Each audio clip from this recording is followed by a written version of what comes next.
They didn't attack any of the naval repair yards, fuel storage tanks, or the submarine base, meaning the Pacific Fleet would be up and running again pretty soon. In the meantime,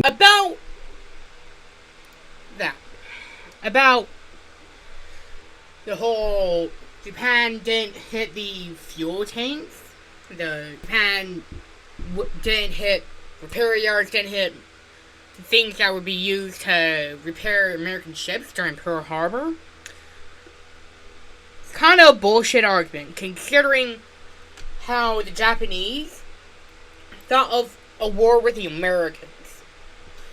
They knew they couldn't win a long war, even if they did hit the fuel storage and repair yards. But here's the thing. If they completely annihilated the American ships, Japan thought that the Americans, they would roll over and surrender. Because it's pretty hard to recover from that in 6 months. That was the timeline that the Japanese gave to win the war in the Pacific against the Americans and the Allies. And that's why they didn't even think of targeting the repair yard. But let's say if they did target the repair yards, that would still pose a problem known as you touched America's boats. You touched America's boats, and thus you will face the wrath of the entire U.S. Navy and the U.S.